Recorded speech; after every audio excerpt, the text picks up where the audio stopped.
Le 28 février 2026 marque un tournant historique pour le Moyen-Orient. Une opération militaire conjointe d'une ampleur inédite, menée par les États-Unis et Israël, a visé le cœur battant du pouvoir iranien.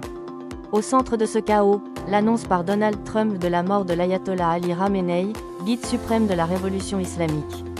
Un déluge de feu sur Téhéran. Tout a commencé par une frappe chirurgicale d'une violence inouïe. Selon les informations relayées par l'AFP, pas moins de 30 bombes de forte puissance, dont des munitions anti-blocos, ont été larguées sur le complexe résidentiel du guide suprême. L'objectif était clair, atteindre les structures souterraines sécurisées.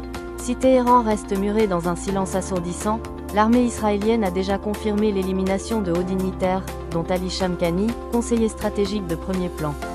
Donald Trump est là, preuve par l'image. Fidèle à sa communication directe, Donald Trump a affirmé sur Truth Social que les frappes se poursuivraient, sans interruption. Lors d'entretiens avec NBC et ABC News, il a déclaré avoir le « sentiment » que les rapports sur la mort de Khamenei étaient exacts. Plus troublant encore, les chaînes israéliennes Kan et Channel 12 affirment qu'une photographie du corps du guide, extrait des décombres, a été présentée au président américain et à Benyamin Netanyahou. Entre liesse populaire et riposte militaire, l'annonce a provoqué une onde de choc au sein de la population iranienne.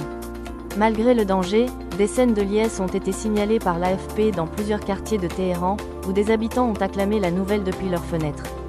Benyamin Netanyahou a profité de ce moment de bascule pour appeler solennellement les Iraniens à renverser le régime.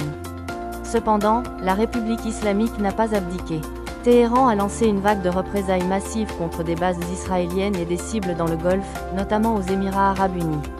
Cette escalade a poussé l'ONU à mettre en garde contre une réaction en chaîne incontrôlable.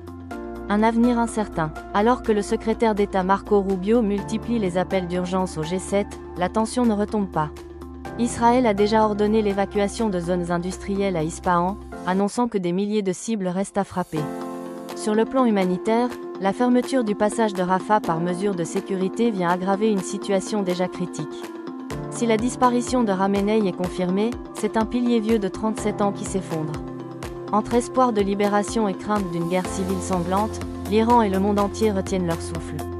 La stratégie de la « pression maximale » a laissé place à celle de l'élimination directe, ouvrant une page totalement inconnue de l'histoire moderne.